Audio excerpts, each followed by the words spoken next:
उत्तर प्रदेश सरकार वित्तीय वर्ष 2025-26 का अनुपूरक बजट 22 दिसंबर को विधानमंडल में पेश करेगी। अनुमान है कि करीब 30,000 करोड़ रुपए के इस बजट में विकास कार्यों को रफ्तार मिलेगी। इसमें त्रिस्तरीय पंचायत चुनाव की तैयारियों के लिए भी प्रावधान हो सकते हैं। वित्त मंत्री और मुख्यमंत्री योगी आदित्यनाथ संबंधित अधिकारियों के साथ बैठक कर प्रस्तावों को अंतिम रूप देंगे। यूपीडा की एक्सप्रेसवे परियोजना, पीडब्ल्यूडी सड़कों, कृषि, स्वास्थ्य, नगर विकास और पर्यटन कार्यों के लिए बड़ी धनराशि मिलने की उम्मीद। उत्तर प्रदेश में त्रिस्तरीय पंचायत चुनाव से पहले मतदाता सूची के वृहद पुनरीक्षण 2025 के बाद 40.19 लाख नए वोटर जुड़े हैं। अब कुल मतदाता की संख्या 12.69 करोड़ हो गई है, जो 2021 में 12.29 करोड़ थी। राज्य निर्वाचन आयुक्त राज प्रताप सिंह ने बताया कि नए मतदाताओं में करीब 15 लाख पहले बार वोट देने वाले 18 वर्षीय हैं। पुनरीक्षण में 1.41 करोड़ नाम हटाए गए।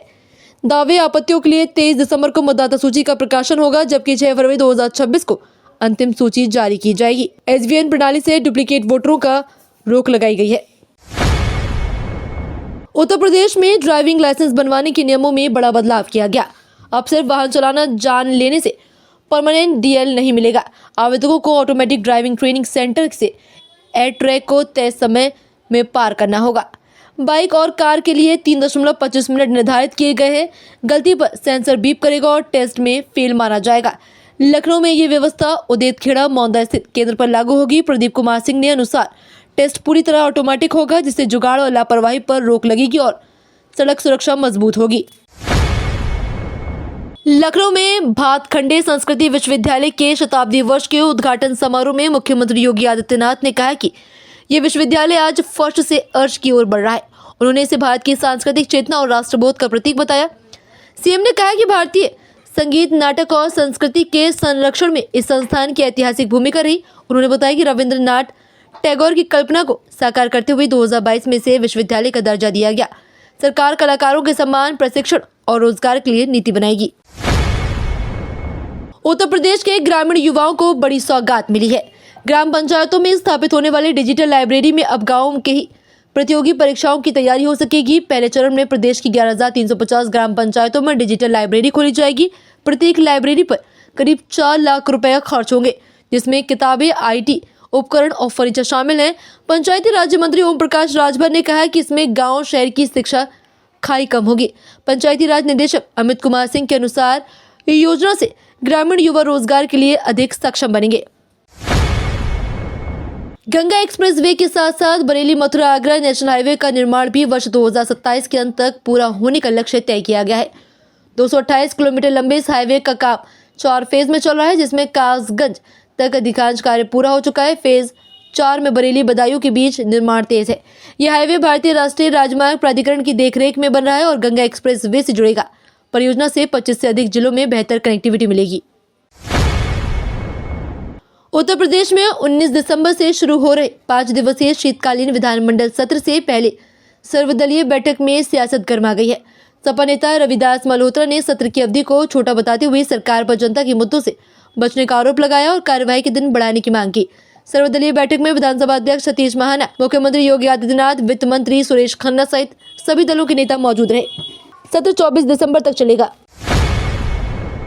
समाजवादी पार्टी के राष्ट्रीय अध्यक्ष अखिलेश यादव ने यूपी विधानसभा सत्र को लेकर सरकार पर तीखा हमला बोला। उन्होंने कहा कि सरकार जनता के जरूरी मुद्दों से बचने के लिए विधानसभा में वंदे मातरम पर चर्चा कराना चाहती है, जबकि इस विषय पर लोकसभा में पहले ही चर्चा हो चुकी है। सपा अध्यक्ष ने लखनऊ में प्रदूषण, AQI के आंकड़ों और पर्यावरण से जुड़े सवालों को उठाते हुए कहा कि सरकार इन मुद्दों पर बहस से बच रही है। उन्होंने चुनाव आयोग की प्रक्रिया SIR पर सवाल खड़े किए।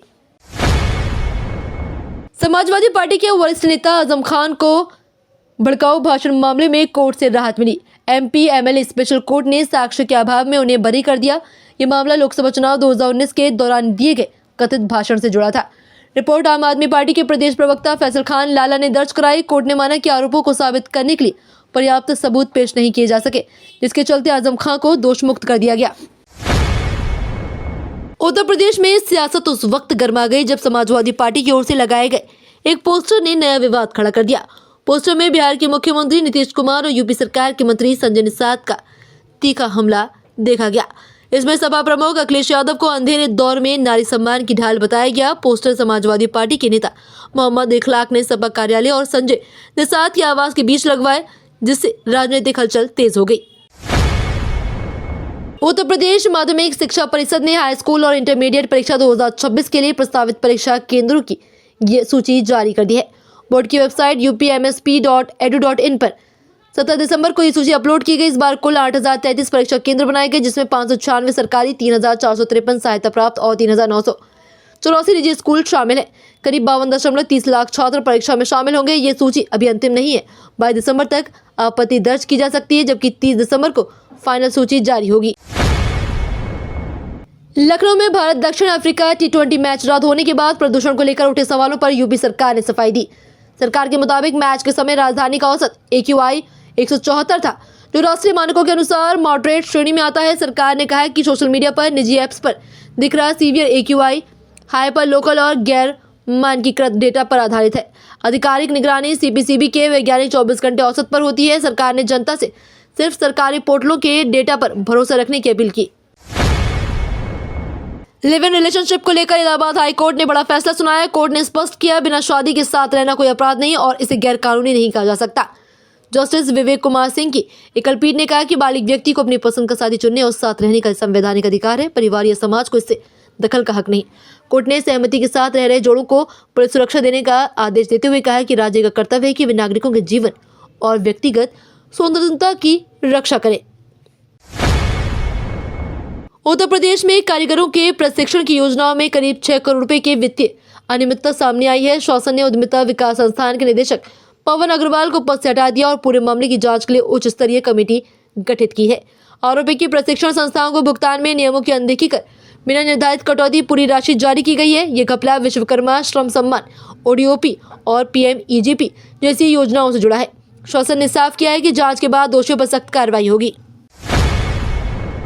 उत्तर प्रदेश में 19 दिसंबर 2025 को कड़ाके की ठंड, घना कोहरा और शीतलहर का असर बना रहेगा। भारत मौसम विज्ञान विभाग के अनुसार तापमान में 4-5 डिग्री सेल्सियस तक गिरावट आ सकती है, जिससे गलन बढ़ेगी। पूर्वी और पश्चिमी यूपी के कई जिलों में सुबह के समय घने कोहरे के कारण विजिबिलिटी 50 मीटर तक सिमट सकती है, जिससे सड़क और रेल यातायात प्रभावित होने की आशंका है। मौसम विभाग ने अगले 2-4 दिनों तक गंभीर ठंड और कोहरे का अलर्ट जारी किया। लोगों को अनावश्यक यात्रा से बचने और ठंड से बचाव की सलाह दी गई है। तो ये थी आज की 15 फटाफट खबरें। अगर आपको वीडियो पसंद आया तो वीडियो को लाइक, शेयर व कमेंट जरूर करें। धन्यवाद।